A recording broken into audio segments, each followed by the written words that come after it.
Wanita bila tertekan itu memang butuh bicara. Kalau kita sedih, takut, dia pasti butuh bicara. Kenapa? Perempuan itu, Bu, kalau dia udah ngomong, baru dipikirin tuh omongannya. Nah, itu perempuan rata-rata. Laki-laki, ya, bila tertekan tidak mau bicara. Ini harus hati-hati ya, Bu. Kalau suami ibu sampai di rumah, kemudian ibu lihat, ya, dia kayaknya sedih banget mukanya, ya, karena 10 menit tadi. Setelah 10 menit masih sedih, kan ibu tanya kan? Abi sedih ya? Iya. Abi capek ya? Iya. Bu, kalau ibu sudah tanya suami yang mukanya tadi sedih setelah 10 menit ya, 10 menit pertama kan itu lazim, setelah 10 menit masih sedih banget, dan ibu tanya, dan dia bilang iya, tolong ibu tidak tanya-tanya lagi. Saya dulu salah. Waktu suami saya datang, saya lihat mukanya kan, ayah capek ya? Iya. Kenapa sih ya? Mbok ya cerita sama aku kan istrimu, ibu dari 5 anak-anakmu. Apa kata suami? Diam. Itu sakit hati banget. Ya, laki-laki tidak mau diajak bicara, Bu. Kenapa? Ada otak laki-laki yang Allah kasih tidak ada sama perempuan. Apa? Pada saat dia ada masalah, dia harus diam untuk mencari solusi sendiri. Makanya jarang laki-laki kalau ada masalah pergi konseling. Jarang. Kalau perempuan ada masalah pergi konseling, Bu.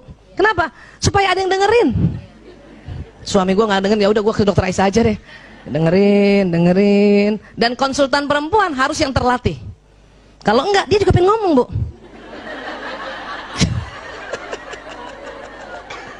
Pasiennya perempuan, udah cerita, dia juga pengen cerita.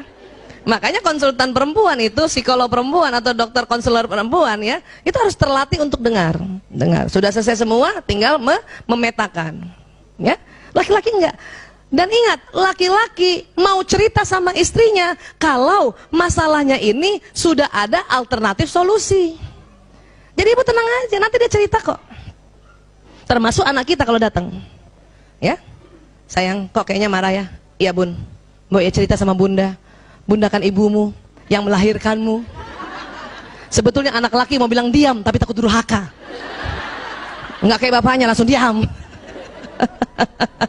Paham ya Bu? Ya, biarin. Jadi gimana Bu Aisyah? Bilang sama suami, ayah capek banget ya? Iya. Ini minum, ini makanan. Ya, kalau mau ngobrol panggil aku ya. Nah gitu. Gitu, udah kita jauh-jauh dikit. Biasanya sambil nonton TV tuh. Mukanya gitu. Ya. Anak juga begitu, anak laki-laki. Ya, kakak capek ya? Iya bun. Ya udah ini makan, ini minum. Kalau mau cerita kapan-kapan panggil bunda ya. Belum tentu hari itu dia mau cerita bun. Bisa jadi minggu depan. Ya, kenapa? Laki-laki mau cerita sama perempuan, masalahnya dia cerita, tapi dia sudah ada alternatif solusi. Supaya apa? Laki-laki ingin dianggap sebagai pahlawan. Bun, ada PHK di kantor aku. Oh ya gitu ya. Terus apa kebijakan ayah? Ah, tanya gitu. Ya, ya aku sih sebenarnya susah banget ya ambil keputusannya, saya mutasi aja. Oh gitu, insya Allah kebijakannya Abi ya itu manfaat ya gitu dong. Ya, nah itu jangan kita suami cerita, bun, ya di kantor ada pemecatan PHK, terus kita diam aja. Oh, itu nggak suka laki-laki. Walaupun kalau kita ngomong dia begitu. Tetapi kalau dia yang lagi cerita, kita harus tanggapi dengan berapi-api dan lihatlah dia sebagai seorang pahlawan. Bisa Bu? Coba latihan di kacanya berbinar-binar ya. Oh, terus gimana Abi? Ah, Masya Allah, Abi keren banget. Itu latihan Bu. Kenapa? Karena laki-laki ingin selalu dikagumi. Ya, ingin selalu dikagumi. Oke? Nih tadi saya bilang kan, perempuan kalau curhat hanya ingin disimak. Ingat laki-laki ya kalau mendengar curhat selalu menawarkan solusi. Ibu, pada saat ibu curhat dan suami ngasih solusi, karena ibu yang sudah belajar duluan, langsung bilang, ya Allah dia mencintaiku sehingga curhatku dia kasih solusi. Walaupun ibu gemes banget kan, bukan mau solusi, ibu cuma mau kamu denger aja gitu. Ayah, aku capek banget setiap hari nganter anak-anak sekolah naik motor. Kata suami apa biasanya? Ya udah naik ojek aja kan gitu kan? Itu solusi bukan? Tapi karena istri bukan mau solusi, waktu disuruh kasih solusi ojek marah. ojek sekarang nggak bisa dipercaya, Abi. Ya udah kalau gitu panggil supir, apalagi supir. Wah. Terus kata suami apa? Lo katanya capek. Ya. Sebetulnya perempuan hanya ingin didengar, dan kalimat yang paling senangi perempuan apa? Umi kasihannya capek banget. Ciela, ya Allah. Bu, saat itu juga nggak jadi capek. Betul. Suami saya udah paham tuh. Kalau saya ngeluh apa-apa, kasihan kamu capek, istirahat aja. Ciela. Padahal maksud dia, udah diam nggak usah ngomong. Tapi kalimatnya sudah belajar dia. Kalau dulu astagfirullahaladzim, ngasih solusi berantem. Suatu ketika saya makan bakmi ayam sama suami, itu saya bilang, ya Allah kalau bakmi ayam gini kurang nendang ya. Dia kasih solusi, ya udah yuk kita makan nasi goreng lagi. Ya. Itu solusi. Paham? Dan suami saya juga sudah pintar sekarang, Masya Allah. Kalau saya curhat, setelah dia dengar curhat, apa dia bilang sama saya? Ibu, mau pakai solusi apa enggak? Itu kayak nanya mau pakai bawang goreng apa enggak. Kenapa? Kata suami saya, daripada gue berantem muter-muter debat kusir gara-gara ini. Paham ya? Nah itu tadi. Jadi gimana? Kalau gitu dari awal ibu bilang sama suami, Abi, ayah, ya, Mas, aku mau cerita aja ya. Oke, dia akan dengar. Kenapa? Karena laki-laki merasa kalau perempuan sedang ngobrol, dia harus carikan solusi. Itu dia capek juga, Bu. Tapi kalau dari awal kita bilang, dengar saja ya, aku cuma mau cerita, dia udah tenang. Oh, bukan solusi. Ya, dia selalu dengar, suami selalu ingin dianggap sebagai pahlawan. Itu harus diingat. Ya. Kenapa suami ingin dianggap pahlawan? Ini Bu, ini otak dibelah ya. Ada yang merah-merah ini. Coba pegang dulu dahinya Bu. Nah, di dalam situ Bu, ini kayak ibu pegang dahi itu yang ini nih, ini ya, depan sini ya. Nah, agak ke dalamnya itu ada segitiga. Ini saya kasih warna merah, aslinya bukan warna merah ya. Namanya hipotalamus. Hipotalamus. Apa Bu? Hipotalamus. Ternyata Allah ciptakan hipotalamus laki-laki 2,5 kali lebih lebar dari perempuan. Ini. Ya. Jadi lebih besar siapa Bu? Laki-laki. Berapa besarnya Bu? 2,5 kali. Ini supaya kita hafal terus ya, diulang-ulang ya. Apa fungsi hipotalamus? Sebetulnya banyak ya. Tetapi untuk laki-laki ya dan perempuan ini, hipotalamus ini pertama, pusat menjaga keamanan Bu. Berarti laki-laki lebih jago jaga keamanan bukan? Iya. Itu makanya dia juga selalu ingin dilihat sebagai pahlawan. Ini harus kita ciptakan Bu. Bu Aisyah, tapi kan kita pura-pura. Enggak pura-pura Bu. Kita harus create. Kita harus memang buat suasana seperti itu. Bukan pura-pura. Itulah amal ibadah kita sebagai seorang istri. Ya. Banyak suami-suami lagi ngobrol sama temennya, cerita tentang kehebatannya, kita ngomong apa dalam hati? Bohong.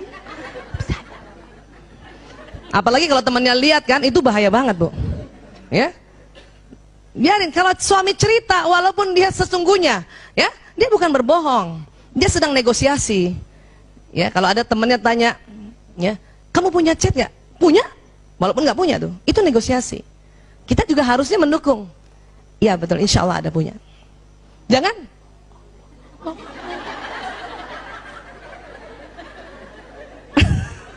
Itu kalau suami tahu itu marahnya minta ampun Bu. Ya Allah, karena kita menjatuhkan, nggak mau dia. Itu yang bikin setiap hari akhirnya apa? Dia dendam sama kita. Sehingga dia mencari perempuan yang menganggap dia seorang pahlawan. Wah Allah, ya, paham ya Bu? Ini pusat. Kemudian apa lagi? Ini, kalau perempuan ini yang tebal nih, yang di tengah putih, namanya corpus callosum. Apa Bu? Corpus callosum. Lagi sekali lagi, corpus callosum. Yang mana sih Bu Aisyah? Itu otak di tengah Bu, bagian tengah tuh, putih. Nah, perempuan lebih tebal. Perempuan lebih tebal. Karena lebih tebal 30%, maka perempuan bisa mengerjakan lebih dari satu pekerjaan berbeda dalam satu waktu. Ibu sering gitu kan? Masak, suapin anak, balas WA, kakinya ngepel sambil balas WA. Balas WA, pantatnya tutup lemari gitu. Ya. Ya Bu. Siapa ibu pernah kalau punya wastafel di kamar mandi, ibu sikat gigi kan? lihat jendela berembun kan? Itu sambil ngilap ya. Kadang kaki ngambil baju kotor yang jatuh.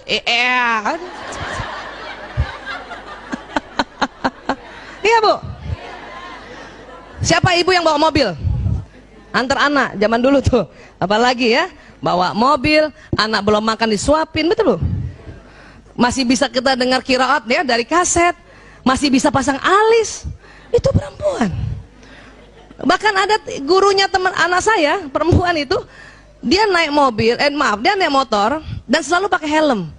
Tapi sambil dia naik motor bisa pasang alis, Bu. Itu perempuan, keren banget. Kok bisa Bu Aisyah? Enggak, dia tahu dari rumahnya ke tempat dia kerja melewati 4 lampu merah. Jadi lampu merah pertama kan, lampu merah ada angkanya kan? Jadi kita udah tahu kan? 30, 31 kan gitu. Dia buka helm, pasang sebelah. Kadang baru setengah yang sebelah, udah, ya Allah, udah tutup helmnya dia. Apa? Dia perkirakan lagi lampu merah kedua. Ya, lampu merah kedua ternyata hijau.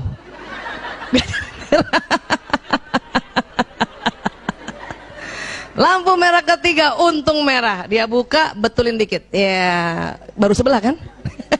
Lampu merah keempat enggak merah, hijau. Makanya sampai pekarangan sekolah baru sebelah.